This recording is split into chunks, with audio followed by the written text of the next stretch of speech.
नमस्ते भाई और बहनों, डीएम एस्ट्रोलॉजी की हिंदी चैनल में आप सभी का स्वागत करता हूं।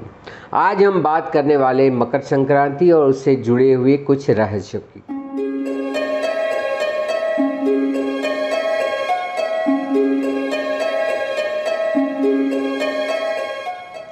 तो चलिए देखते हैं मकर संक्रांति, जिसे हम उत्तरायण भी कहते हैं, क्या महत्व है इसका और किस तरह का हमें दान पुण्य करना चाहिए। अब मकर संक्रांति नाम ही देखें तो मकर राशि में कुछ संक्रमण होने वाला है। संक्रांति का मतलब होता है सहक्रांति, मतलब कि कुछ चीज़ें प्रकाश से प्रवेश करना, उसको सहक्रांति, क्रांति मतलब प्रकाश। तो यहाँ पे सूर्य का प्रवेश की बात है। मकर राशि वो तो राशि है, मकर राशि में सूर्य का प्रवेश, इसी को मकर संक्रांति कहते हैं। इस त्यौहार का दूसरा नाम है उत्तरायण। अब ये सूर्य के दो रास्ते हैं, एक दक्षिण की ओर वो जाता है, एक उत्तर की ओर जाता है। सो जब वो उत्तर की ओर जाता है उसको उत्तर अयन, अयन का मतलब होता है सूर्य के भ्रमण का मार्ग। सो उत्तर अयन में ये जाता है संक्रांति के समय 14 या 15 जनवरी को, और दक्षिणायन में ये जाता है 16-17 जुलाई को। ये दोनों समय निश्चित है और इसी हिसाब से दिशाएं भी तय होती है। सो मकर राशि में सूर्य का प्रवेश, वही उत्तर दिशा में सूर्य का मार्ग प्रशस्त होना। अब ये ज़्यादातर 14 जनवरी को आती है, इस साल ये 15 जनवरी को आएगी। वैसे 14 की मध्य रात्रि को ही आ जाता है। सो 14 तारीख रविवार 14 जनवरी 2024 को मध्य रात्रि को 2:46 पे सूर्य का मकर राशि में प्रवेश हो रहा है। सो वैसे हम मानेंगे और मनाएंगे त्यौहार वो 15 तारीख को मनाएंगे, क्योंकि 15 तारीख को, वैसे हम बोल सकते हैं 15 जनवरी को सुबह सुबह अर्ली मॉर्निंग, बहुत प्रातः है, 2:46 पे सूर्य मकर राशि में प्रवेश करेगा। सो मकर संक्रांति हम 15 जनवरी सोमवार के दिन मनाएंगे। अब इसका समय होता है, एक महापुण्य काल है और एक पुण्य काल है। इस समय में जो कार्य करते हैं वो हमारे पुण्य को बढ़ाता है और पाप को कम करता है। सो महापुण्य काल आपको मिल रहा है सुबह 7:15 से लेके सुबह 9:15। यह महापुण्य काल है। इस समय पे आपको ज़्यादा से ज़्यादा सत्कार्य करने हैं। और वैसे पुण्य काल का समय है जो सुबह 7:15 से लेके 5:45 शाम तक रहेगा, सूर्यास्त के आसपास यह रहेगा। तो इस समय पे जितना पुण्य से काम कर सकते हैं वो करिए। अब देखिए सूर्य जो है वो मकर राशि में आ रहा है, जो उसके पुत्र की राशि है, शनि की राशि है।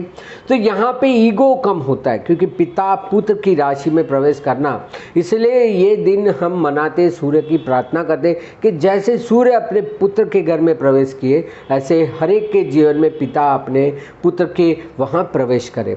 अब वैसे सैद्धांतिक मतभेद है, हम मानते हैं सूर्य और शनि एक दूसरे के शत्रु है, पर सूर्य सबसे ज़्यादा यदि भरोसा करता है तो अपने पुत्र पे करता है, शनि पे करता है। इसलिए कर्म का, देखिए आत्मा का तो फल सूर्य देता है, पर आत्मा में लगे हुए जो कर्म है वो कर्म का फल शनि को दिया।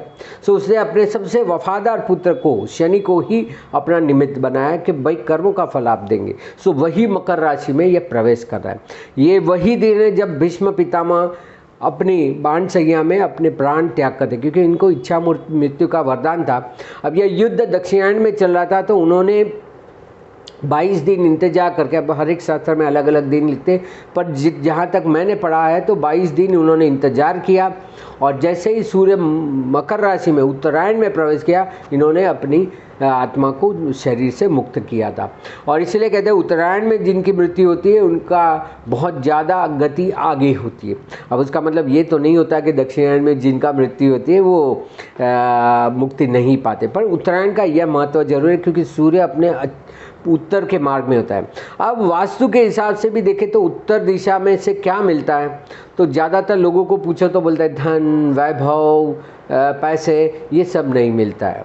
उत्तर दिशा से आपको आपके उत्तर मिलते हैं, और हमारे उत्तर होते प्रश्न जो होते हैं वो पैसे से लगे होते हैं, इसलिए लोगों को पैसा मिलता है ऐसा लगता है। तो आपके जो कोई भी उत्तर है वो उत्तर दिशा से मिलते हैं। अब वहाँ पे सूर्य का प्रवेश हो रहा है तो आपको वो दिशा बहुत, जैसे अंधकार में से एकदम आप तेज में, प्रकाश में आ जाएंगे। तो इतना तेज का ये प्रसंग है। लोहरी होती है इस समय पे, मकर संक्रांति होती है, पोंगल होता है, कितने सारे भारत भर में कितने अलग अलग प्रकार के त्यौहार इस दिन मनाए जाते हैं। तो यह इसका महत्व है। सो हमने बता दिया सुबह 7:15 से 9:15 महापुण्य काल और 7:15 से शाम के 5:45 तक पुण्य काल है। तो यहाँ पे तीर्थ स्नान करना है। कोई भी आसपास में तीर्थ है तो, तीर्थ नहीं है तो घर में जो भी आप स्नान करते हैं उसमें तीर्थ का पानी डाल के करें।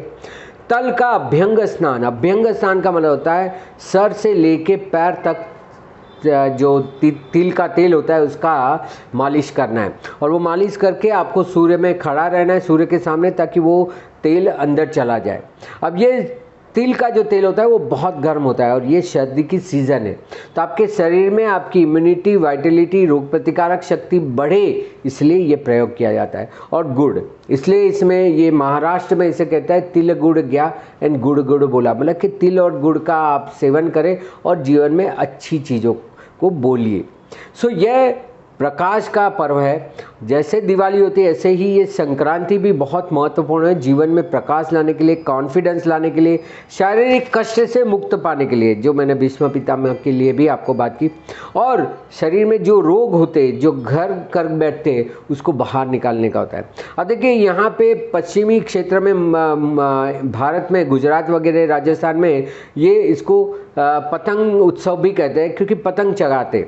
अब या तो खुले मैदान में या तो अगासी में जो टेरेस होती है वहाँ पे जाके लोग पतंग चगाते। इसका महत्व पतंग चगाना नहीं होता है, इसका महत्व होता है सूर्य को देखना। लोग सुबह सुबह सूर्योदय के पहले चले जाते, हवाएं भी बहुत अच्छी चलती और पतंग चगाते।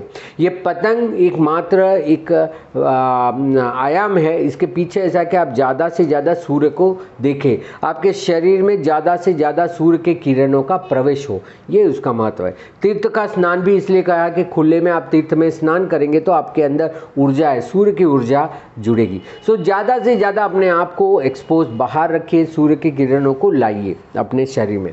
इस दिन पे गाय का जो घी होता है उससे अभिषेक करें आप, या हवन भी कर सकते हैं, शिवलिंग के ऊपर उसका अभिषेक कर सकते हैं। आपको पता है शिवलिंग को और कोई नहीं, एनर्जी का एक बूस्टर होता है, या रिएक्टर भी लोग, बहुत सारे लोग कहते हैं कि ये उसके ऊपर आप पानी, दूध, दही ये इसलिए चढ़ाते हैं कि उसको ठंडा किया जाता है। तो घी, आप घी से अभिषेक कर सकते हैं, गाय का घी लेके शिवलिंग के ऊपर लगाइए, ये भी बहुत अच्छा एक होता है। आप सूर्य को अर्घ्य दे सकते, पानी दे सकते। अब देखिए यहाँ पे भी वही प्रक्रिया, आप सूर्य के सामने अर्घ्य दे रहे, तांबे का लोटा क्योंकि वो सूर्य का है, पानी दे रहे। अब मन तो स्थिर होगा नहीं, इधर उधर भटकेगा, तो बोला है सूर्य का मंत्र बोलो, गायत्री मंत्र बोलो, आदित्य हृदय स्तोत्र बोलो। यह क्रिया है ताकि आपको ज़्यादा से ज़्यादा सूर्य की किरण मिले और आप ज़्यादा से ज़्यादा पूरे दिन भर का जो ऊर्जा होता है वो ले, इसलिए लोग सूर्य को अर्घ्य देते हैं।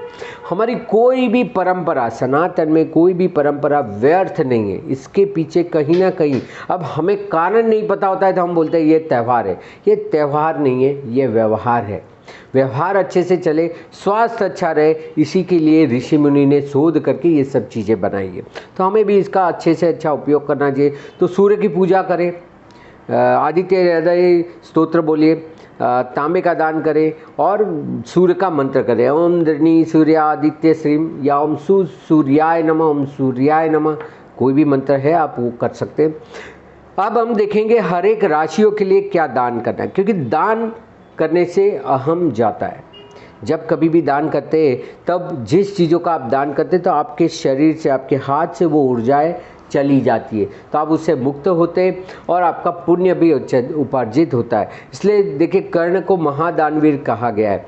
सो जितना आप दान करेंगे उतनी गुना चीज़ आपके पास वापस से आएगी।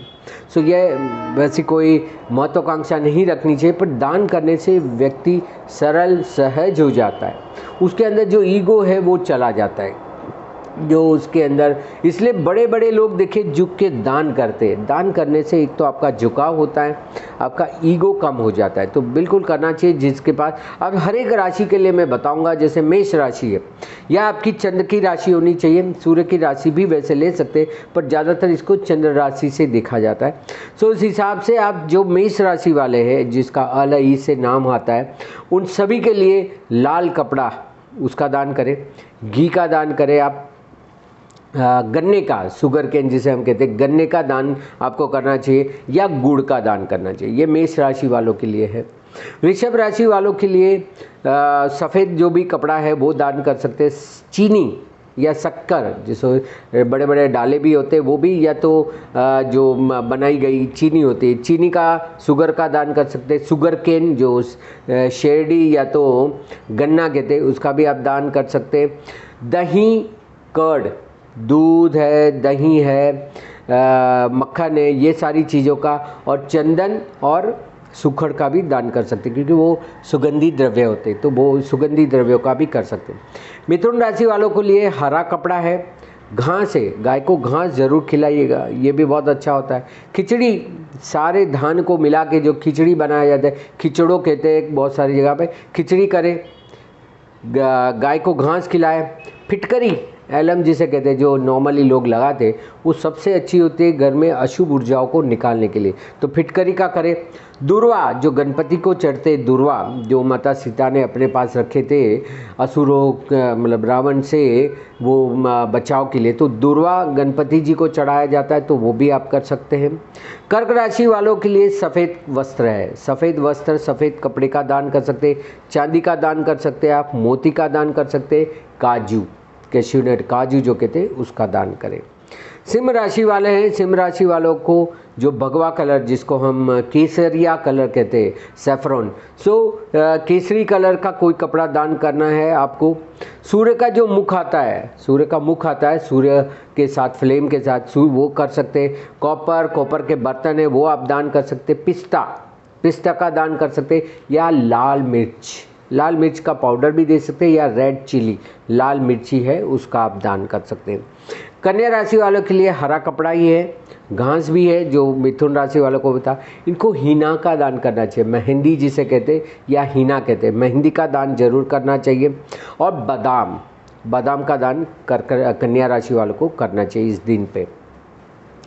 तुला राशि है, उनको रेशमी वस्त्र जिसे हम कहते हैं सिल्क, रेशमी वस्त्र का दान करना है। अगर आपकी कैपेसिटी है तो डायमंड का दान कर सकते हैं, अमेरिकन डायमंड दे सकते हैं। कलर, जो भी अलग अलग कलर होते हैं, स्केच पेन होती है, कलर का आप दान कर सकते हैं। अखरोट, जिसको वॉलनट कहते हैं, अखरोट का दान कर सकते हैं। फिर आती है वृश्चिक राशि वालों को भी लाल कपड़ा दान करना है। इनके लिए भी गाय का दान लिखा है, अगर गाय का दान नहीं कर सकते तो गाय को खिलाइए, या गौशाला में जाके उसका चारा की व्यवस्था कर सकते, तो वो भी आप कर सकते। तिल दे सकते, काले हो या सफ़ेद हो, और आपको देना है सोना। इसमें से जो भी कुछ आपको दे सकते हैं, अपनी यथाशक्ति दान करना चाहिए। धनु राशि वालों के लिए पीला कपड़ा है, पीला कपड़ा आप दान दे सकते हैं। केला सबसे अच्छा दान होता है, केले का दान कर सकते हैं धनु राशि वाले। आप कोई भी अभ्यास की चीज़ें दे सकते हैं, बच्चों को किताबें देनी है, एजुकेशन मटेरियल देना है, पेन पेंसिल जो देना है, और नारियल, इसका दान धनु राशि वाले करेंगे। मकर राशि वाले हैं, उनको ब्लू कलर का, नीले कलर का कपड़ा है वो दान देना है। काले तिल देने, यहाँ पे स्पेसिफिकली लिखा है कि आपको काले तिल का दान करना है। ऑयल का दान करना है, आप तेल जो ऑयल होता है उसका कर सकते हैं।